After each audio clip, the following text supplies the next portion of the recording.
அன்பார்ந்த மை விடிஆர்ஸ் உறுப்பினர்களுக்கு வணக்கம். நண்பர்களே, நம்முடைய இந்த ஆப்பர்ச்சுனிட்டியை உங்ககிட்ட நண்பர் கொடுக்கும்போது இதன் மூலம் நிறைய சம்பாதிக்கலாம், பெரிய லெவலில் செட்டில் ஆகலாம், நிறைய பேர் நல்லா இருக்காங்க, மேபி அவரே நல்லா இருக்கலாம், எனக்கு வருமா சொல்லியிருக்கலாம்.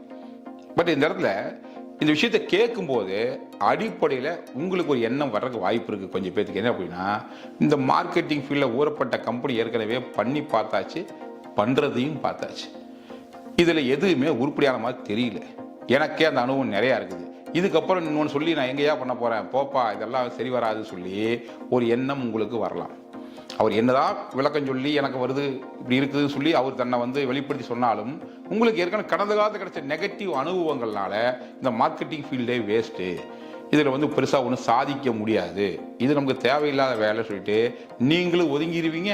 அவருக்கும் அட்வைஸ் பண்ணுவீங்க, உனக்கு எதுக்கு வேண்டாம் வேலை, ஒழுக்கமான என்ன வேலையோ அந்த வேலையை பாருங்க கூட அட்வைஸ் பண்ணுறதுக்கு வாய்ப்பு இருக்குது. நான் உங்ககிட்ட ஒன்று கேட்குறேன். நான் என்ன கேட்குறேன்னா, நீங்கள் முயற்சி பண்ணீங்கல்ல, பல கம்பெனி ட்ரை பண்ணீங்கல்ல, ஒரு கம்பெனி ட்ரை பண்ணி தோல்வி வந்ததுக்கப்புறம் விட்டு போட்டு போயிருக்கலாமே, ஏன் ட்ரை பண்ணீங்க அடுத்த கம்பெனி?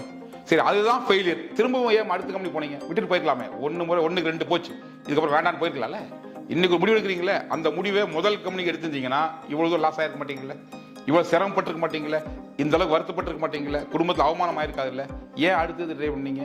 ஒரே ஒரு நம்பிக்கை தாங்க, அட்லீஸ்ட் இதுலையாவது ஜெயிச்சிருமா, அட்லீஸ்ட் இதன் மூலியமாவது நம்மளோட தோல்விக்கு ஒரு மாற்றம் வந்துடாதா, அட்லீஸ்ட் இதன் மூலியமாக நம்ம யாரும் ப்ரூவ் பண்ணிட மாட்டோமான்னு சொல்லி தான் ஒன் பை ஒன்னா ட்ரை பண்ணி இவ்வளோ ஃபெயிலியரை பார்த்துருக்கீங்க. நான் திரும்பவும் சொல்கிறேன், இவ்வளோ டைம் தோத்தீங்கல்ல, எதுக்காக தோத்தீங்க? ஒரு முறை ஜெயிப்ப நம்பிக்கை தானே.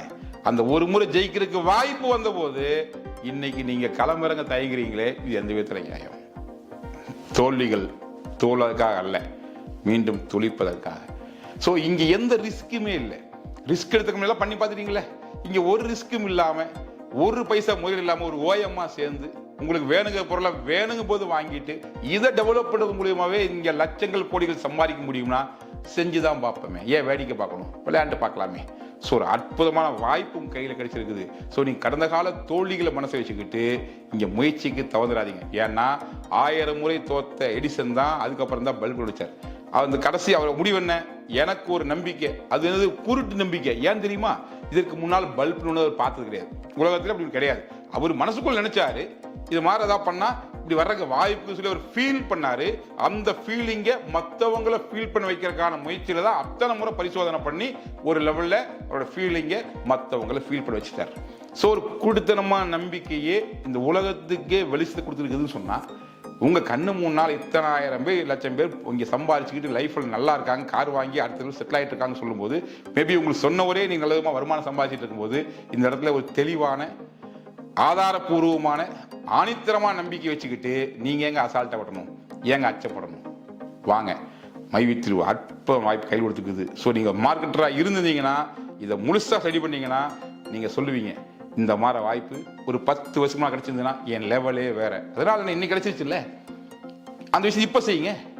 இத்தனை அனுபவம் கூட இருக்குல்ல, அந்த அனுபவத்தை போல பிசினஸ் கரெக்டா வெளிப்படுத்துங்க, பயன்படுத்துங்க, அதன் மூலியமா மற்றவங்களோட வேகமா அச்சீவ் பண்ணுங்க. ஸோ மொத்தத்தில் வாய்ப்பு கிடைச்சிருச்சு, இதை பயன்படுத்துறதுக்கு என்ன பண்ணலான்னு யோசிச்சிங்கன்னா பெருசாக ஜெயிச்சிடலாங்க. பயன்படுத்தலாமா வேண்டாமான்னு யோசிச்சிங்கன்னா நல்லா யோசிச்சு பொறுமையாக வாங்க. என்னைக்கு வந்தாலும் நிறுவனம் உங்களுக்கு வரவேற்கிறது தயாராகுது. ஆனால் மொத்தத்தில் வராமல் மட்டும் போயிடாதீங்க. ஏன்னா அதை பயன்படுத்தாமல் விட்டீங்கன்னா கண்டிப்பாக ஒரு நாளைக்கு நீங்கள் ஃபீல் பண்ணுவீங்க. ஸோ அப்படி ஒரு ஃபீலிங் உங்களுக்கு வரக்கூடாது. உங்களுடைய கடந்த கால தோல்விகளுக்கு, கடந்த கால ரணங்களுக்கு ஒரு அற்புதமாக மருந்து தர்ற ஒரு மிகச்சிறந்த ஒரு அற்புதமான வாய்ப்பு தான் மைவித்திரி வாய்ப்பு. அதை நீங்க செஞ்சு பார்த்தா புரிஞ்சுக்குவீங்க. நானும் ஆசைப்படுறேன், செஞ்சு பார்த்து புரிஞ்சுக்குங்க, பெரிய லெவலில் சக்சஸ் பண்ணி வாழ்க்கையில செட்டில் ஆயிருங்க. முயற்சி பண்ணுங்க. முயற்சி பண்ண தயாரா இருந்தால் மைவித்திரி வாழ்த்துவதோடு வாய்ப்பு கொடுத்து உங்களை மேல வந்தா அதை வரவேற்கும் தயாராகுது. வாங்க, சேர்ந்து பயணிப்போம். பெருசா இந்த மார்க்கெட்ல தன்னை ப்ரூவ் பண்றதுக்கு முயற்சி பண்ற ஒவ்வொரு நபருக்கும் இந்த வாய்ப்பை கொடுக்கறதுக்கு முயற்சி பண்ணுவோம். இதன் மூலியமாக இந்த பொருளாதார சாம்ராஜ்யத்தில் ஒரு மிகப்பெரிய சரித்திரம் படிப்போம். வாழ்த்துக்கள், வணக்கம்.